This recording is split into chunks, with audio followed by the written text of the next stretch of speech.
அனைவருக்கும் வணக்கம். இன்னைக்கு நம்ம டெல்டா கிளைப்பாட் சமையல் சேனல்ல கிராமத்து முறையில விறகடுப்புல மண்பானையில மட்டன் பிரியாணி செஞ்சிருக்கோம். இந்த பிரியாணிக்கு மசாலாலாம் ஃப்ரெஷ்ஷா நம்ம ரெடி பண்ணியிருக்கோம். இன்னைக்கு பிரியாணி நம்ம 1/2 கிலோ அளவுல தான் செய்ய போறோம். 1/2 கிலோ அரிசி, 1/2 கிலோ கறி. எப்படி செய்யறதுன்னு பார்க்கலாம் வாங்க. பிரியாணி செய்யறதுக்கு முன்னாடி மசாலாவை ரெடி பண்ணிக்கலாம். நம்ம 1/2 கிலோ அளவுல பிரியாணிக்கு நம்ம மசாலா ஒரு சின்ன துண்டு பட்டை, கொஞ்சமா பிரிஞ்சி இலை, கல்பாசி சிறிதளவு, ஏலக்காய் 5, கிராம்பு 4, 10 மிளகு, 1/2 டீஸ்பூன் ஜீரகம், 1/2 டீஸ்பூன் சோம்பு, 1 ஸ்பூன் மல்லி, இதெல்லாம் சேர்த்து ஒன்றா அரைக்க போகிறோம். நம்ம ஏலக்காய் கண்டிப்பாக சேர்த்துக்கணும். ஏலக்காய் 5 ஏலக்காய் சேர்த்துருக்கணும். ஏலக்காய் சேர்த்து தான் பிரியாணி நல்ல ஒரு வாசமாக இருக்கும். லேசான சூட்டில் வறுத்துட்டு நம்ம ஆறுனதுக்கு அப்புறம் அம்மியில் வச்சு அரைச்சி எடுத்துக்கலாம். அவ்வளோதான், ரெடி ஆயிடுச்சு மசாலா. இது மாதிரி ஃப்ரெஷ்ஷாக அரைச்சி செஞ்சோம்னா பிரியாணி நல்ல வாசனையாக இருக்கும். நம்ம பிரியாணி செய்யறதுக்கு மண்பானை அடுப்பில் வச்சுக்கலாம். இந்த பானை பிரியாணி செய்யறதுக்காகவே உள்ளது. இதோட அடிப்பாகம் நல்ல கனமாக இருக்கும். சட்டி சூடானதும் எண்ணெய் ஊற்றிக்கலாம். கொஞ்சமாக நெய் சேர்த்துக்கலாம். மட்டன் பிரியாணிக்கு நெய் சேர்த்துக்கிட்டோம்னா நல்லாயிருக்கும் தாளிக்கிறப்ப. இது கூடவே நம்ம பட்டை, ஒரு சின்ன துண்டு பட்டை, கிராம்பு, ஒரு நட்சத்திர சோம்பு, பிரிஞ்சி இலை, ஒரு ஏலக்காய் சேர்த்துருக்கேன். இப்போ நறுக்கி வச்சிருக்கிற 200 கிராம் அளவுள்ள பெரிய வெங்காயத்தை சேர்த்துக்கலாம். விறகடுப்போட மிதமான சூட்டில் வெங்காயம் நல்லா கண்ணாடி பதத்துக்கு பொன்னிறமாக வதங்கி வரணும். அப்போதான் பிரியாணிக்கு நல்ல ஒரு டேஸ்ட் கிடைக்கும். அதனால அடுப்பை ரொம்ப எரிய விடாம தன்னல்லையே வச்சு வெங்காயத்தை வதக்கிக்கலாம். வெங்காயம் நல்லா செவந்து வதங்கிடுச்சு. இந்த நேரத்தில் நம்ம அம்மியில் அரைச்சி வச்சிருக்க இஞ்சி பூண்டு விழுது சேர்த்துக்க வேண்டியதுதான். இஞ்சி பூண்டோட பச்சை வாசனை போகிற வரைக்கும் நல்லா வதக்கி விடணும். நல்லா வதங்கி எண்ணெய் பிரிஞ்சு வரணும். பானையில் அடி பிடிக்காம கிளறி விடணும். இஞ்சி பூண்டு போட்டதுக்கு அப்புறம் பானையில் அடி பிடிக்கும். நல்லா கிளறி விட்டு நம்ம இது கூடவே காரத்துக்கு 2 பச்சை மிளகாய் சேர்த்துக்கலாம். பச்சை மிளகாய் போட்டு நல்லா வதக்கிட்டு இது கூடவே நம்ம ஒரு கைப்பிடி அளவு புதினா சேர்த்துக்கலாம். ஒரு கைப்பிடி அளவுக்கு கொத்தமல்லி இலை சேர்த்துக்கலாம். புதினாவும் கொத்தமல்லியும் நல்லா வதங்கட்டும். வதங்கினத்தோட இந்த பிரியாணிக்கு புதினாவும் கொத்தமல்லி தான் நல்ல ஒரு வாசனையை கொடுக்கும். இது கூடவே நம்ம 1 டேபிள் ஸ்பூன் தனி மிளகாய் தூள் சேர்த்துருக்கோம். அதையும் இது கூடவே சேர்த்துடலாம்.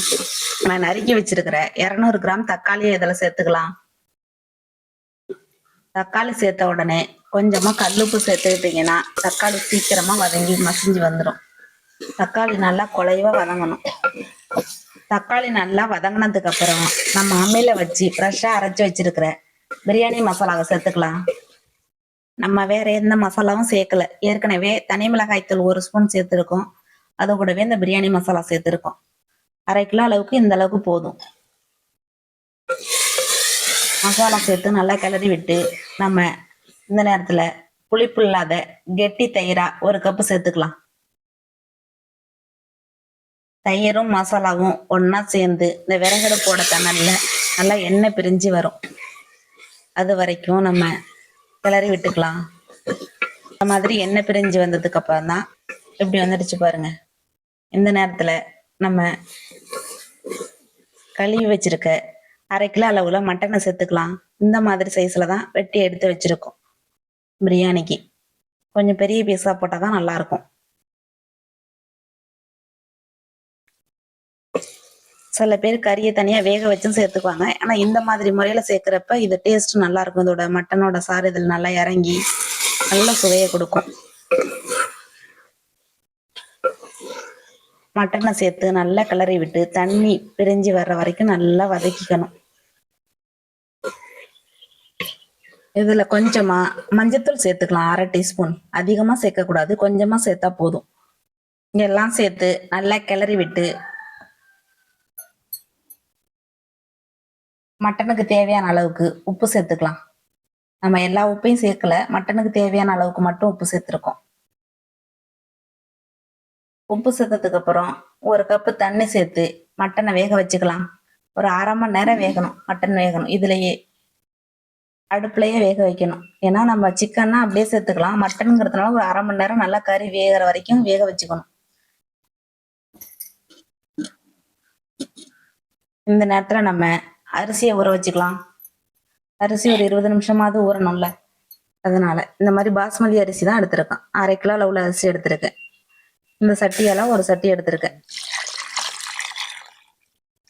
நல்லா 2 தடவை கழுவி விட்டு ஊற வச்சுக்கலாம். அரிசியை ஒரு 2-3 தடவை கழுவிட்டு ஊற வச்சாதான் நல்லது. கழுவிட்டு ஊற வச்சிருக்கேன். ஒரு 20 நிமிஷம் ஊறட்டும். இந்த அரை மணி நேரம் முடிஞ்சு கறி நல்லா வெந்து வந்துடுச்சு. நம்ம கறி நல்லா வெந்துடுச்சு பாருங்க. அந்த நேரத்துல ஒரு 3/4 பாகம் வரைக்கும் நல்லா வெந்துடுச்சு. இந்த சமயத்துல நம்ம தண்ணி சேர்த்துக்கலாம். நான் சுடு தண்ணி தான் சேர்த்திருக்கேன். 1 கப் அரிசிக்கு 2 கப் தண்ணி.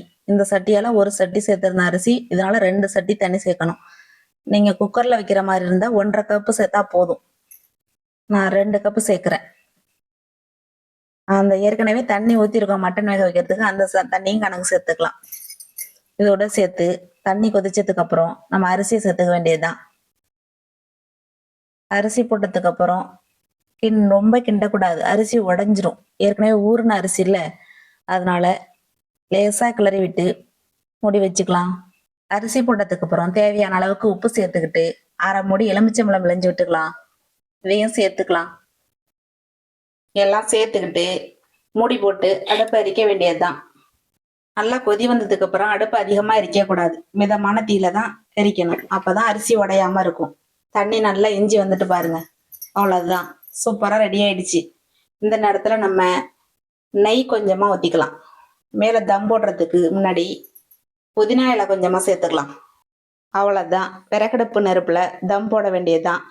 சூப்பரா ரெடி ஆயிடும். விறகடுப்பு நெருப்புல தம் போடுறப்ப அந்த பிரியாணி அவ்வளோ டேஸ்டா இருக்கும். அதுவும் நம்ம மண்பானையில விறகடுப்புல செய்யறப்ப அதோட சுவை நல்லா இருக்கும். ஒரு 20 நிமிஷம் இருக்கட்டும், அதுக்கப்புறம் பார்ப்போம். பாருங்க எவ்வளவு நல்லா இருக்குன்னு பிரியாணி.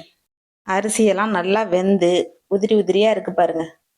இதே மாதிரி விறகடுப்புல மண்பானையில மட்டன் பிரியாணி செஞ்சு சாப்பிட்றப்ப அவ்வளோ டேஸ்டா இருக்கும். நீங்களும் இதே மாதிரி செஞ்சு பாருங்க. இந்த கறியெல்லாம் எப்படி சாப்பிட்டா வெந்திருக்கு பாருங்க. நீங்களும் இதே மாதிரி செஞ்சு பார்த்துட்டு எப்படி இருக்குன்னு கமெண்ட்ல சொல்லுங்க. இந்த வீடியோ உங்களுக்கு பிடிச்சிருந்தா லைக் பண்ணுங்க, ஷேர் பண்ணுங்க. மறக்காம நம்ம டெல்டா கிளைபாட் சமையல் சேனலை சப்ஸ்கிரைப் பண்ணுங்க. நன்றி, வணக்கம்.